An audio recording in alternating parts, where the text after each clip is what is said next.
उनका नाम सोचकर एक तस्वीर चुनिए। जानिए आपके रिश्ते की पूरी सच्चाई, पास्ट, प्रेजेंट और फ्यूचर। नमस्कार दोस्तों, जय माता दी, जय श्री कृष्णा। कैसे हैं आप सब? हम आशा करते हैं आप सब खुश होंगे, सेहतमंद होंगे, अपनी ज़िंदगी में आगे बढ़ रहे होंगे। हमारी आप सभी के लिए ईश्वर से यही प्रार्थना है कि आप सब खुश रहें, सेहतमंद रहें और आपके सारे सपने पूरे हो जाएं। आपकी जितनी भी इच्छाएं हैं वो सब पूरी हो जाएं। जो भी आप पाना चाहते हैं आपको वो हर चीज़ मिल जाए, जो पॉजिटिव हो, और जो नेगेटिव हो वो आपसे दूर हो जाए। ऐसी हमारी आप सभी के लिए प्रार्थना है। बहुत ही इंटरेस्टिंग सा टॉपिक है आज के वीडियो का कि आपके जो पर्सन हैं उनके साथ आपका रिश्ता कैसा है, क्या कुछ सच्चाई है आपके रिश्ते की, क्या पास्ट है, क्या प्रेजेंट है, क्या फ्यूचर है, सब कुछ बताएंगे। आपके सामने दो नंबर्स हैं, दो तस्वीरें हैं। आपको एक तस्वीर चुन लेना है जो ज़्यादा आकर्षित लग रही हो, और आप अपनी आंखें बंद करके सबसे पहले अपने मन को शांत कर लीजिए और उनका नाम सोचकर फिर आपको जो भी तस्वीर, जो भी नंबर ज़्यादा अट्रैक्टिव लग रहा है उसे आप चुन लीजिए और फिर आप अपनी रीडिंग देख सकते हैं।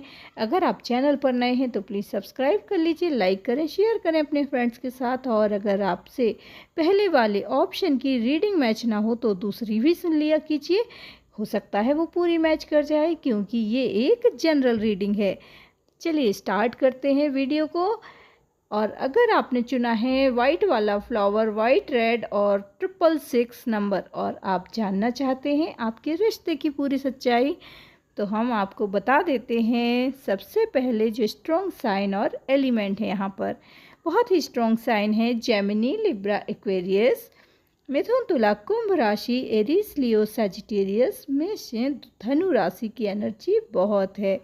टॉरस, वर्गो, कैप्रिकॉर्न, वृषभ, कन्या, मकर राशि भी है। कर्क, वृश्चिक, मीन राशि, पाइसेस, कैंसर, स्कॉर्पियो की एनर्जी थोड़ा सा कम है यहाँ पर। अब बात कर लेते हैं डेट ऑफ बर्थ की। डेट ऑफ बर्थ हो सकती है 3 तारीख, 23 तारीख, 5 तारीख, 16 तारीख, 25 तारीख, 27 तारीख, 29 तारीख, 9 तारीख, 18 तारीख, 7 तारीख और 21 तारीख, ये डेट ऑफ बर्थ हो सकती हैं। बर्थ मंथ की बात कर लेते हैं। बर्थ मंथ हो सकता है फरवरी, सितंबर, अप्रैल, नवंबर, जून, जुलाई, ये बर्थ मंथ हो सकते हैं। नेम के इनिशियल की बात कर लेते हैं। नेम के इनिशियल में हो सकता है एम, जी, एस, यू, के, आई, ओ, सी, ए, एफ, वाई और डब्ल्यू, ये नेम के इनिशियल हो सकते हैं। कंडीशन बता देते हैं कि पास्ट टाइम में आपके रिश्ते में क्या कुछ हुआ है, कैसा था आपका रिश्ता। तो आपके जो पर्सन है वो और आप दोनों का बहुत ज़्यादा मेल नहीं था। आपकी जो कंडीशन थी, आप बहुत स्टेबल, बहुत मैच्योर नेचर से, फाइनेंशियली भी आप उनसे ज़्यादा स्ट्रॉन्ग पोजीशन में थी और आपकी एनर्जी बहुत बैलेंस थी। इनमें ऐसी कोई ख़ास बात नहीं थी, लेकिन फिर भी आप इन्हें बहुत चाहते थे। दिल से आपने इन्हें प्यार किया है, बहुत चाहा है इनको दिल से। आप इनसे ज़्यादा स्ट्रॉन्ग पोजीशन थी, पैसे को लेकर कहें, जॉब या करियर को लेकर भी, तो आप बहुत स्टेबल थे और आप बहुत समझदारी दिखाते थे हमेशा। आप इनको पसंद करते थे, अनकंडीशनल लव देते थे। और वहीं इनकी जो हालत थी वो इस तरह की कि ये बहुत ज़्यादा आपको टाइम नहीं देते थे। ये बहुत ज़्यादा कैरियर के पीछे भागने वालों में से थे। अपने कैरियर को बनाने के लिए फुल एफर्ट्स लगाते थे, अपनी फैमिली के लिए टाइम देते थे, लेकिन इन्होंने कभी भी आपको उतनी इम्पोर्टेंस नहीं दी। इतना सब होने के बाद भी आपने एक बार भी इनसे कोई शिकायत नहीं की। इनकी जो एनर्जी हुआ करती थी वो कुछ इस तरह की कि अगर ये किसी भी परेशानी में है तो आप पर अपना सारा गुस्सा निकाल देंगी और आपको वक्त भी नहीं देंगे ज़्यादा। आपसे ढेर शिकायतें करेंगी जबकि शिकायतें आपको होनी चाहिए, लेकिन उल्टा था इस रिश्ते में, ईगो बहुत था इनके साथ। तो ऐसा हुआ कि आपके रिश्ते में इन्होंने हमेशा आपको साइड में रखा, अपने करियर को फर्स्ट प्रायोरिटी पर रखा, अपनी फैमिली को फर्स्ट प्रायोरिटी पर रखा। इस तरह से ये आपको इग्नोर करते थे। सब कुछ होने के बाद भी कभी भी आपने इनसे शिकायत नहीं की और ऐसा नहीं है कि प्यार इनको नहीं था, पर जितना आप इनसे सच्चे दिल से प्यार करते थे, इनमें मैच्योरिटी उतनी नहीं थी। ऐसा होता है ना, कई लोगों की आदत होती है कि उससे भी बात करना, उससे भी किसी और को भी पसंद कर रहे हैं, एक साथ 3-4 लोगों से बातचीत हो रही है, तो इस तरह से इनकी एनर्जी हुआ करती थी। इनकी ज़िंदगी में दूसरे भी लोग थे आपके अलावा, और ये कभी भी ज़िंदगी को लेकर बहुत ज़्यादा सीरियस नहीं थे और इस रिश्ते के लिए भी नहीं। दूसरी तरफ आप बहुत अनकंडीशनल लव और आपकी ज़िंदगी में सिर्फ़ और सिर्फ यही थे। तो इस तरह से एक लंबे समय तक आप कोशिश करते रहे कि ये रिश्ता हमेशा बना रहे, क्योंकि पता नहीं क्यों आप इनसे अलग नहीं हो पा रहे थे, आप मूव ऑन नहीं कर पा रहे थे। आप इन्हें बहुत ज़्यादा पसंद करते थे, बहुत एक जुड़ाव, एक लगाव आप महसूस करते थे इनके साथ। एक स्पिरिचुअल कनेक्शन आप इनके साथ फ़ील करते थे। ऐसा लगता था आपको कि कुछ है ऐसा जो आपको जोड़े रखता है, जो इनसे अलग नहीं होने देता। और आपके पर्सन को ये बात कभी समझ नहीं आई, कभी नहीं, क्योंकि जो मिलता है बहुत ईज़िली मिल जाए, वो कभी भी बहुत वैल्यूएबल नहीं मानते हैं लोग, उसकी कभी कद्र नहीं करते हैं। तो इस तरह से ये आपकी कद्र नहीं कर रहे थे। ये तो था पास्ट टाइम में कंडीशन, और अभी जो आपकी एनर्जी है वो कुछ इस तरह की है कि आप इस तरह से इस रिश्ते से बहुत परेशान होकर अब आपने अपना नेचर चेंज कर लिया है, आपने अपना रवैया बदल लिया है। जो ये आपके साथ करते थे अब आप वही कर रहे हैं। अब आप इन्हें बहुत ज़्यादा इम्पोर्टेंस नहीं दे रहे हैं। अब आप भले ही इनके लिए आंसू बहाते रहें, लेकिन इनको कभी भी इस चीज़ का एहसास नहीं होने देते हैं कि आप इनके बिना नहीं रह पा रहे हो, आप बहुत कमज़ोर पड़ रहे हो। ये इनके सामने कभी नहीं आता है, ये सच। और अब आप इन्हें इजीली कभी भी जब ये फ़ोन लगाएं तब आप नहीं मिल पाते हैं, तब आप बात नहीं करते हैं। इस तरह से थोड़ा थोड़ा सा आपने डिस्टेंस बनाना शुरू कर दिया है। तो बहुत सारे लोग ऐसे हैं कि जिनके पर्सन अब उनके लिए सीरियस हो रहे हैं। बहुत सारे लोग हैं ऐसे, क्योंकि यहाँ पर अब आपने अपना एटीट्यूड चेंज कर लिया है। जो ये किया करते थे अब आपने वही टेक्निक अपना ली है, बिल्कुल वही। अब आप उन्हें बहुत ज़्यादा फ़ोन नहीं लगाते, अब आप उनके लिए हमेशा ही समर्पित नहीं रहते हैं। ऐसा नहीं है कि हर समय आप फ़ोन लगा लगा के उनसे पूछ रहे हैं कि आप कैसे हो, क्या कर रहे हो, आपने खाना खाया कि नहीं खाया। इस तरह से अब आप पल पल उन्हें फ़ोन नहीं लगाते हैं।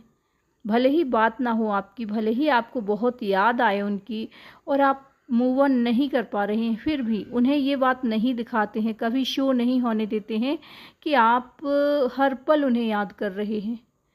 तो आपके जो पर्सन है अब वो आपको मिस कर रहे हैं।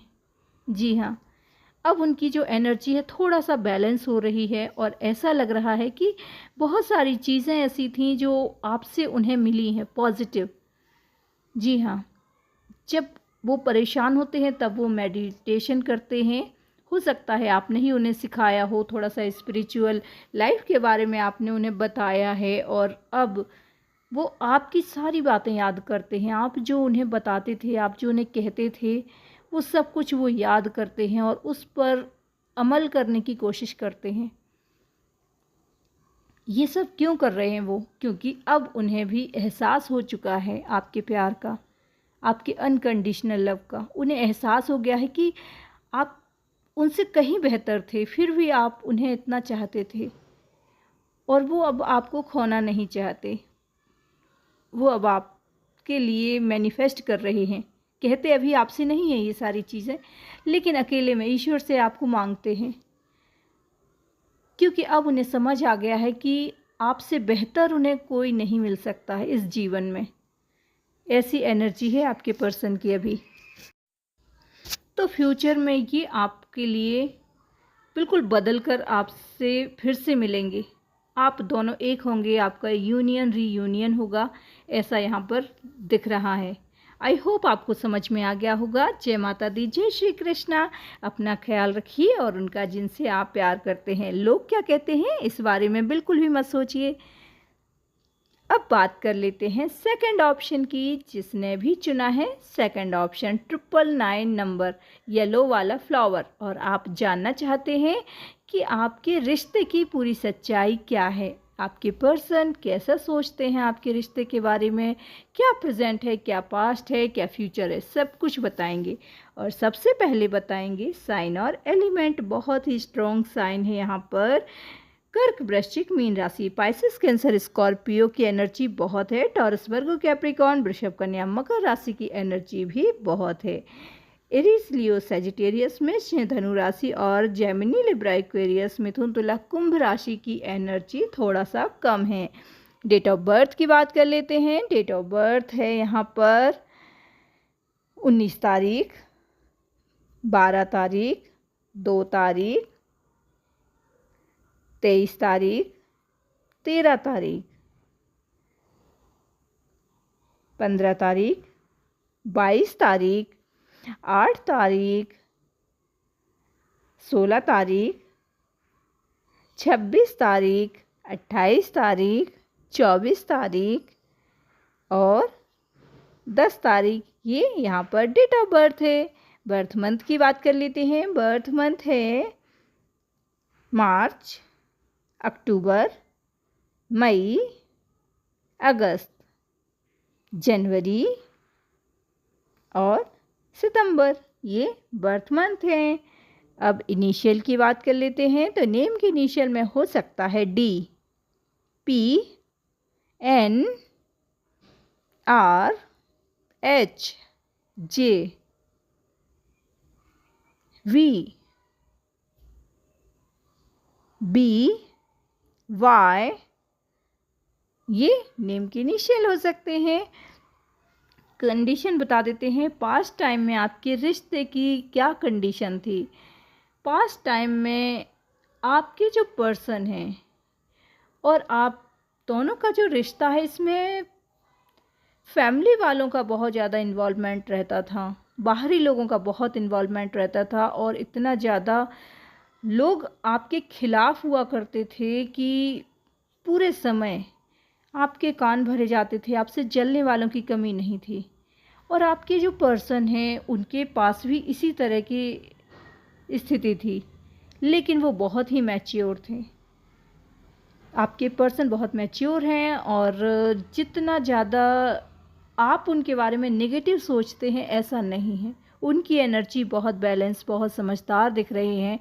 और ऐसा लग रहा है कि जो सेपरेशन की कंडीशन यहाँ पर बनी, वो आप बहुत जल्दी दूसरों की बातों में आए। शायद आप बहुत ज़्यादा दूसरों से या तो फिर समाज के डर से आप अलग हो गए। आपने एक्शन लेना ज़रूरी नहीं समझा और आपको ऐसा लगा कि सबसे दुश्मनी मोल लेकर और इस रिश्ते में अगर आगे बढ़े और इस रिश्ते से कुछ भी हासिल ना हुआ तो कैसे होगा।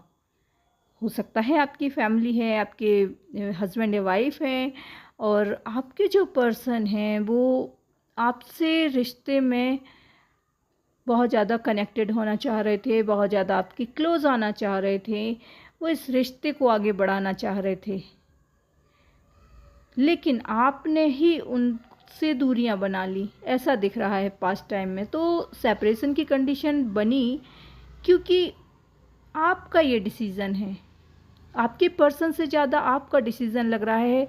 ऐसा लग रहा है कि आपकी एनर्जी इस तरह की हो रही थी कि हाँ, आप उनके साथ आगे नहीं बढ़ सकते हैं, आप अपनी फैमिली के अगेंस्ट नहीं जा सकते हैं। और प्यार आपको भी बहुत था, प्यार उनको भी बहुत था, दोनों ही तरफ से। लेकिन ऐसा कुछ भी कदम उठाने में आप बहुत डरते थे।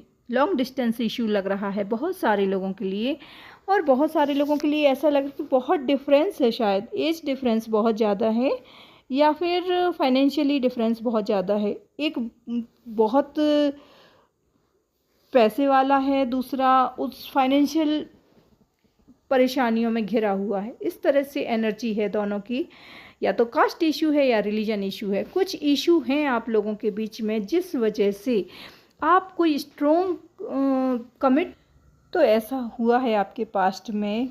बहुत ज़्यादा कन्फ्यूज़न था आपको कि आप किसके बारे में सोचें, किसके बारे में डिसीज़न लें, इसको चुनें या उसको चुनें। आपकी लाइफ में बहुत स्ट्रगल रहा है, बहुत स्ट्रगल।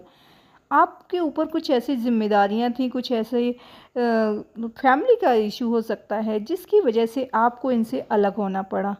तो ये था आपका पास्ट। फिर लंबे समय के बाद अभी आप दोनों फिर से मुलाकात होने वाली है या हो चुकी है। बहुत सारे लोगों की फिर से मुलाकात हो चुकी है, क्योंकि ऊपर वाले ने आप दोनों को मिलाया है। आप दोनों का रिश्ता ऊपर वाले ने बनाया है और आप दोनों को मिलना ही है।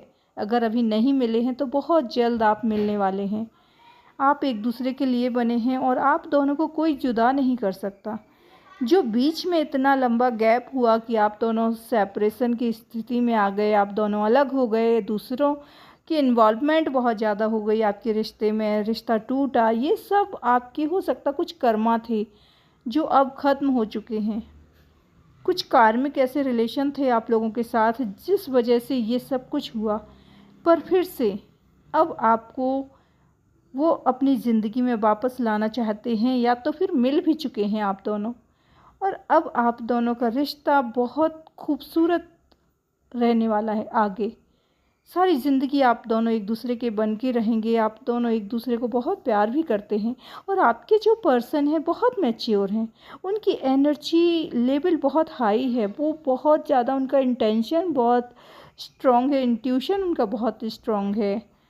कभी भी उन्होंने गलत नहीं सोचा। ऐसा जब आप अलग थे तब भी आपके बारे में कुछ भी गलत नहीं सोचा। हमेशा यही सोचते रहे ईश्वर से कि आप मिल जाएं उन्हें, बस आपको मैनिफेस्ट कर रहे थे। और इसीलिए एंजल्स, यूनिवर्स सब आपको उनसे मिलाने के लिए लगे हुए थे। सब ने आपको प्रोटेक्ट किया नेगेटिव एनर्जी से। जो दूसरे लोग आप दोनों को अलग करना चाह रहे थे, जो आप लोगों को भड़का रहे थे, या तो फिर आप दोनों की प्यार की राह में रोड़ा बने हुए थे, वो सब कुछ यूनिवर्स एंजल ने उन्हें हटा दिया है। और अब आपका यूनियन रीयूनियन होने से कोई नहीं रोक सकता।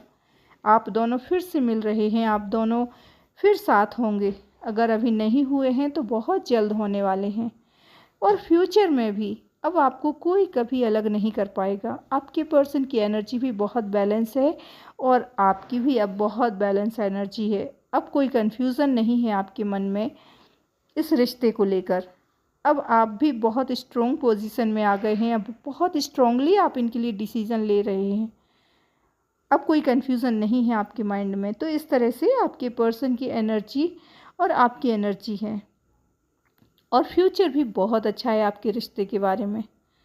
सो आई होप आपको समझ में आ गया होगा कि आपके रिश्ते में क्या कुछ हो रहा है, क्या कुछ हुआ था और आगे भी क्या होने वाला है। तो अगर आपको ये रीडिंग अच्छी लगी है तो हमें कमेंट करके ज़रूर बताइए। मैच की है तो भी हमें बताइए, और ग्रेटिट्यूड सेंड कीजिए यूनिवर्स के लिए, एंजल के लिए, जिसे भी आप मानते हैं उनके लिए। जय माता दी लिखें, जय श्री कृष्ण लिखें, क्योंकि जब आप उन्हें ग्रेटिट्यूड सेंड करते हैं, थैंक्स टू गॉड लिखते हैं, इतना लिखने से ही आपको बहुत सारे पॉजिटिव एनर्जी मिलती है और आप यूनिवर्स से, एंजल से एक ब्लेसिंग्स आपको मिलती हैं, बहुत सारी ब्लेसिंग मिलती है, उनका प्यार मिलता है। तो उनसे हमें कनेक्ट होना है तो हमें उनके लिए आभार व्यक्त करना होगा, हमें उनके लिए ग्रेटिट्यूड सेंड करना होगा। तो ग्रेटिट्यूड में बड़ी शक्ति होती है, बड़ी ताकत होती है। मिलते हैं अगले वीडियो में, तब तक के लिए जय माता दी, जय श्री कृष्णा। हंसते रहिए, मुस्कुराते रहिए और लोगों की परवाह बिल्कुल भी मत कीजिए, क्योंकि लोगों का काम तो कहना है, वो हमेशा कहते रहेंगे। आप अपनी खुशियों की परवाह करें, ऐसी हम ईश्वर से प्रार्थना करते हैं। अगर आप चैनल पर नए हैं तो चैनल को प्लीज़ सब्सक्राइब कर लीजिए, लाइक कर शेयर करके हमें भी मोटिवेट कर दीजिए और एक प्रॉमिस कीजिए आज हमसे कि हमेशा ही आप पॉजिटिव रहेंगे, कभी भी नेगेटिव नहीं होंगे, क्योंकि कितनी ही विपरीत परिस्थितियां क्यों ना आए, वो बदल ही जाती हैं। ये समय का चक्र है जो चलता रहता है, कभी रुकता नहीं। अगर आज बहुत सारी खुशियाँ मिल रही हैं तो गम भी आएगा, और अगर ज़िंदगी में बहुत स्ट्रगल, बहुत गम है तो खुशियाँ आएंगी। इस तरह से जब आप सोचेंगे तो आपको कभी भी निगेटिव थॉट नहीं आएंगे, और जब आप पॉजिटिव रहते हैं तभी आप यूनिवर्स से पॉजिटिव एनर्जी अट्रैक्ट करते हैं। नेगेटिव होने से नेगेटिव एनर्जी अट्रैक्ट करते हैं। तो जो भी लोग आपके आसपास अगर नेगेटिव हैं तो उन्हें भी आप पॉजिटिव बनाएं और उनसे दूरियां बना लें अगर उन्हें पॉजिटिव नहीं बना सकते हैं। लेकिन आपको पॉजिटिव रहना है, हमेशा अपने चेहरे पर एक स्माइल रखना है। और जैसा कि हमने बताया कि ग्रेटिट्यूड में बहुत पावर है, तो ग्रेटिट्यूड हमेशा डेली यूनिवर्स के लिए, एंजल के लिए सेंड करते रहना है। उससे आप खुद में एक बहुत बड़ा चेंज देखेंगे, बहुत पॉजिटिवनेस देखेंगे अपने अंदर। आई होप आपको समझ में आ गया होगा। मिलते हैं अपने अगले वीडियो में। जय माता दी, जय श्री कृष्णा।